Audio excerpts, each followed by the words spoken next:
जय श्री राधे, जय श्री कृष्ण। श्रीमद् भागवत महापुराण एक ऐसा पुराण है जिसकी महिमा अध्यात्म जगत में अत्यंत प्रख्यात है। महर्षि व्यास जी ने इसे निगम कल्प तरोरर गली तंग फलम कहा है, अर्थात वेद कल्प वृक्ष के समान है। कल्प वृक्ष की सानिध्य में पहुंचा हुआ पुरुष जो कामना करता है उसकी सारी कामनाएं पूर्ण हो जाती है। वेद रूपी कल्प वृक्ष भी ऐसा ही है। संसारी मनुष्यों की सारी कामनाओं को पूर्ण करने के उपायों का निर्देश वेद करते हैं। लौकिक एवं पारलौकिक समस्त कामनाओं की पूर्ति वेदार्थों के अनुष्ठान से ही संभव है। वेदों की दृष्टि में संसार के समस्त प्राणियों का कल्याण आवश्यक है। वह किसी व्यक्ति विशेष अथवा जाति विशेष को अपना विषय नहीं बनाता है। वेद यही आस्तिक पुरुषों को स्वर्ग तथा मोक्ष प्राप्ति के साधनों का निर्देश स्वर्ग काम अश्वमेधेन यजेत, स्वर्ग काम अश्वमेधेन यजेत इत्यादि वाक्यों के द्वारा करता है, तो वह किसी भी नास्तिक व्यक्ति के लिए मारण, मोहन, उच्चाटन जैसे अभिचार कर्मों की पूर्ति के साधनों को बतलाकर तथा अभिचार कर्मजन्य पापादृष्ट का निर्देश करके उन्हें सन्मार्ग पर प्रवृत्त करने का सफल प्रयास करता। अखिल जगत दधिता नुशासन श्रुति वेदार्थ संग्रह, अर्थात वेद संपूर्ण जगत के कल्याण का उपदेश करते हैं। श्री वैष्णव विद्वानों का मानना है कि वेद के कर्मकांड भाग में श्री भगवान की आराधना का प्रकार बतलाया गया है तथा इसके उत्तर भाग में जीवात्मा के स्वरूप, परमात्मा के स्वरूप, परमात्मा की प्राप्ति के साधन, परमात्मा की प्राप्ति में बाधक तत्व तथा परमात्मा की प्राप्ति के फल का निर्देश किया गया है। अतएव मानव शरीर प्राप्त करने के पश्चात मनुष्य ने यदि इन 5 बातों को जान लिया तब तो उसका जीवन सफल हो गया और इस जीवन में मानव इन बातों को जाने बिना ही केवल सांसारिक भोगों में ही सारा समय बिता दिया, तब तो उसका जीवन व्यर्थ चला गया। वेदी तदर्थ सत्यमस्ति हनो चेदिहा वेदी नह महतिह विनिष्टिह कोनोह पानी सतः। जिस तरह वृक्ष का अपने आप पक कर गिरा हुआ फल अत्यंत स्वादिष्ट एवं मधुर होता है, उसी तरह वेद वृक्ष का सार स्वरस परिपूर्ण फल के समान अत्यंत मनोहर ग्रंथ है। यह श्रीमद् भागवत महापुराण संपूर्ण वेदार्थ का उपबृहंग ग्रंथ है। वेदार्थो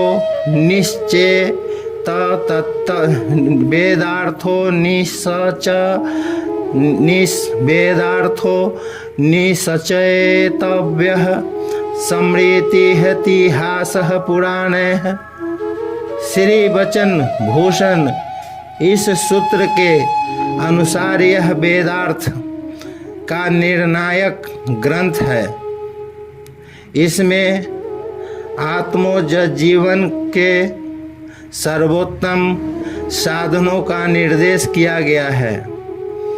यद्यपि धर्म, अर्थ एवं काम के त्रिवर्ग जीवन के लिए अत्यंत आवश्यक है, क्योंकि इसके बिना सामान्य मानव की जीवन यात्रा नहीं चल सकती। किंतु मोक्ष तो मानव जीवन का चरम पुरुषार्थ है। मानव जीवन एक ऐसा जीवन है जिसमें मोक्ष प्राप्ति के साधनों को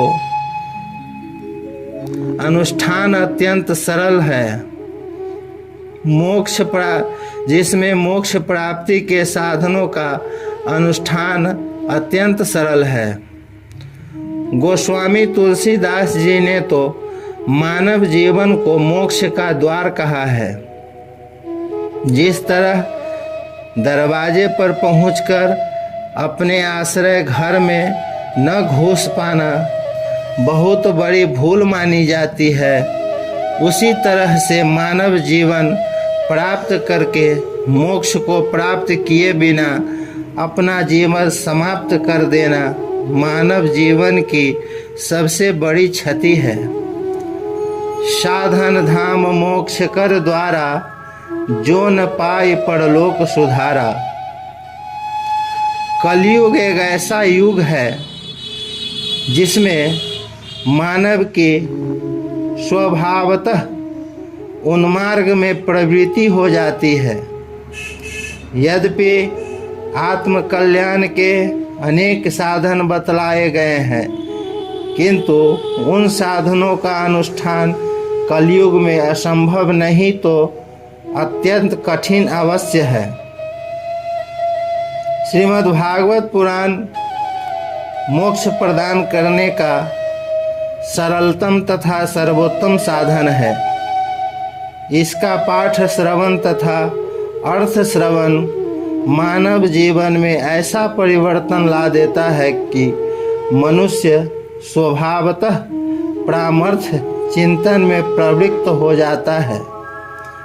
इसके पाठ श्रवण मात्र से अनेक प्रकार के पापियों की शुद्धि हो जाती है।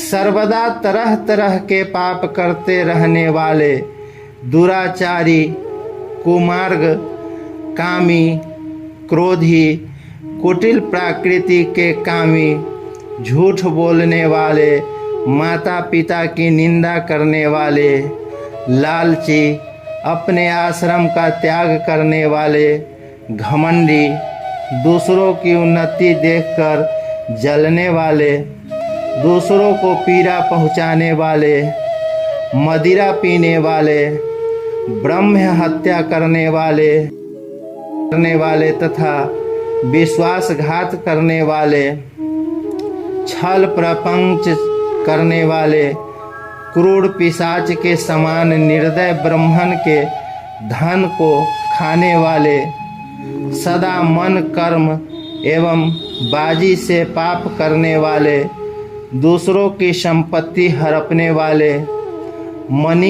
मलिन मन तथा दुष्ट हृदय वाले भी जीव कलयुग सप्ताह विधि से श्रीमद् भागवत पुराण का श्रवण करके पवित्र हो जाते हैं।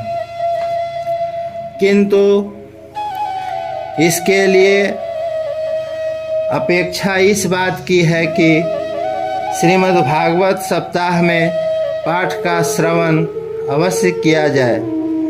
पाठ सुन लेने के पश्चात ही श्रीमद् भागवत पुराण के अर्थ को सुनकर उसका मनन एवं चिंतन करें। श्रीमद् भागवत पुराण के पाठ की बड़ी ही महिमा है।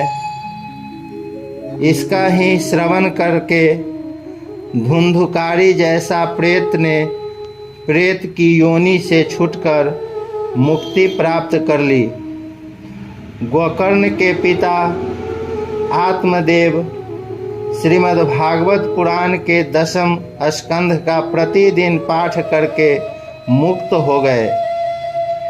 व्यास जी महाभारत जैसे ग्रंथ तथा अन्य पुराणों की रचना करके भी जब अपने मन को शांति का अनुभव नहीं कर रहे थे तो नारद जी ने उन्हें श्रीमद् भागवत पुराण का प्रणयन करने के लिए कहा और ऐसा करके श्री व्यास जी परम शांति का अनुभव किया। श्रीमद् भागवत महापुराण यदि पांडित्य परीक्षा का साधन है तो दूसरी तरफ जीवात्मा एवं उनके प्राप्य परमात्मा के स्वरूप एवं संबंधों का स्पष्टतम निरूपण है। यदि यह पुराण पारमहंस संहिता होने के कारण निर्वृत्ति धर्म का समर्थन करता है तो दूसरी ओर यह एक सामान्य मनुष्य को भी मोक्ष पद तक प्राप्त करने के सरल साधनों का निर्देश करता है। अजामिल जैसा पापी पुरुष अंतिम समय में भगवान नाम का उच्चारण करके अपना आत्म कल्याण कर लेता है। यह एक ऐसा पुराण है जो भगवान एवं भक्त दोनों की समुचित रूप से चर्चा करता है। यदि श्रीमद् भागवत की दृष्टि से श्री भगवान ही शुभाश्रय हो सकते हैं, श्री भगवान ही शुभाश्रय हो सकते हैं, किसी भी कोटि का जीव शुभाश्रय नहीं हो सकता है, किंतु परमात्मा की आराधना की पूर्ति में भक्तों की आराधना का बड़ा ही महत्व है, क्योंकि भगवत भक्त ही जिज्ञासु अथवा अधिकारी को परमात्मा आराधना के मार्ग पर प्रवृत्त करने में सहायक होते हैं। ये भगवत भक्त ऐसे महापुरुष हैं जो अपनी आराधना के बल पर श्री भगवान की कृपा के पात्र बन चुके हैं। ऐसे महापुरुषों का संयोग तो तभी संभव हो पाता है जबकि अधिकारी का बहुत अधिक पुण्य उपचित हो जाए अथवा उस पर श्री भगवान की कृपा हो जाए। यह सत्संगति परमात्मा कृपैकलभ्य है। ऐसा गोस्वामी तुलसीदास जी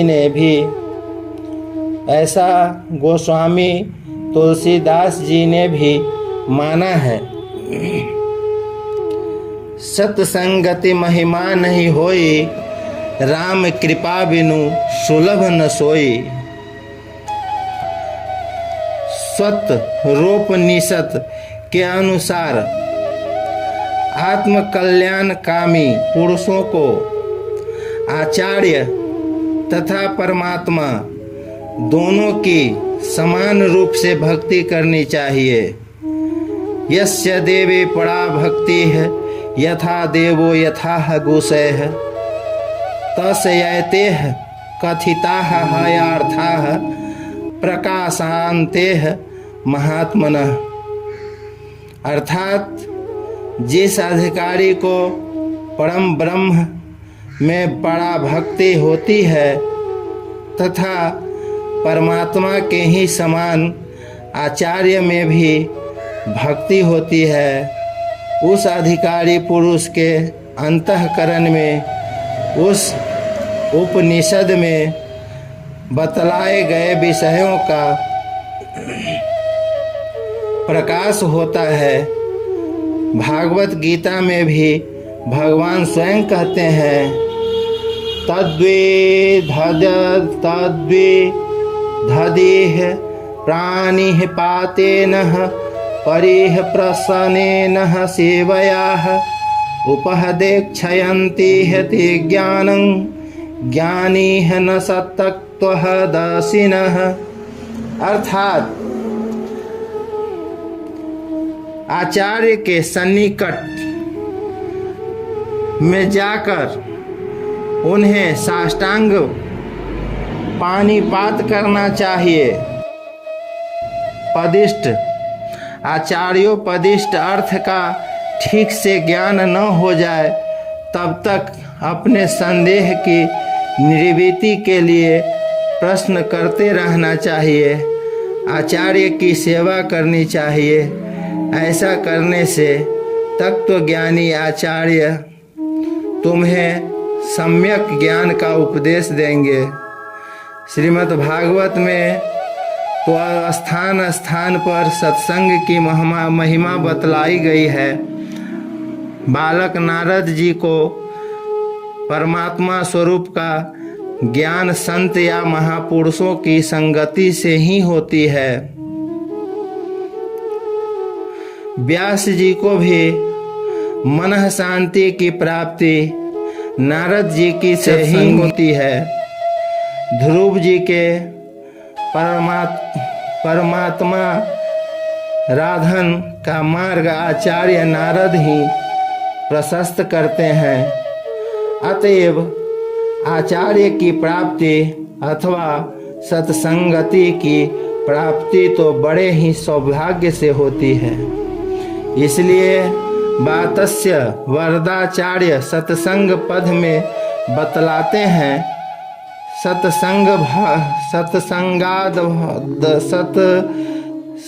सत्संगादभव निः श्री प्रियोः गुरुः मुखाः च श्रीसंह प्रपहदात्मवानः।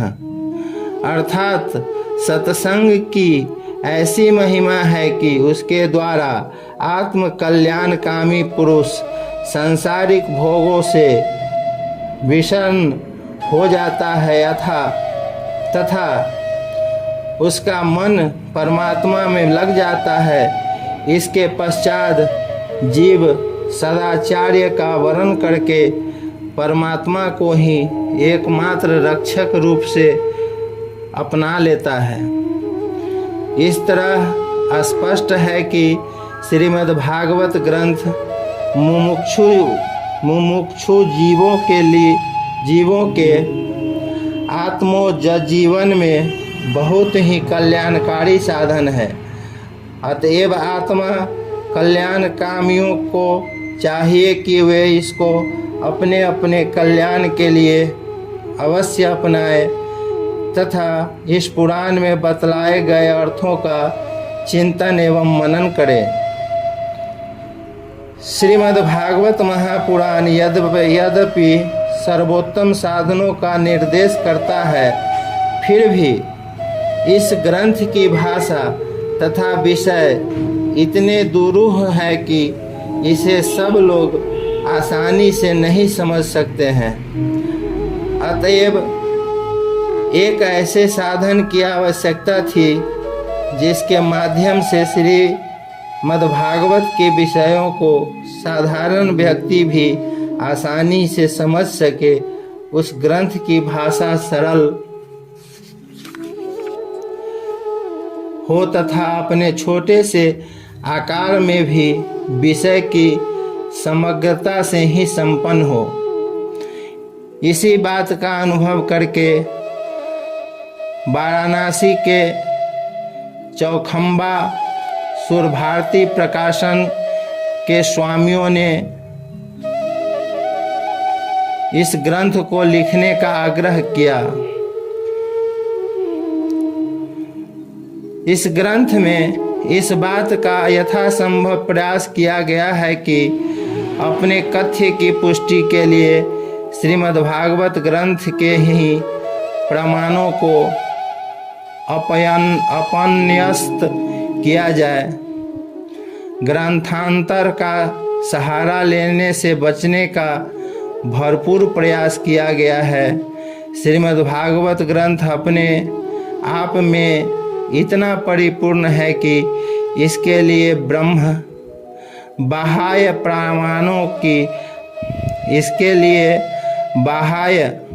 प्रमाणों की अपेक्षा नहीं के बराबर है। इस ग्रंथ में दुराग्रह से युक्त होकर ग्रंथ स्वारस्य विरुद्ध अर्थ को उपस्थित करने का कहीं भी प्रयास नहीं किया गया है। यह तो पुराण तिलक है तथा श्री वैष्णवों का परम धन है। इस ग्रंथ में परमहंसों के लिए परम प्राप्य ज्ञान का वर्णन किया गया है। इस ग्रंथ में ज्ञान, वैराग्य तथा भक्ति के साथ साथ निर्वृत्ति मार्ग को भी प्रकाशित किया गया है।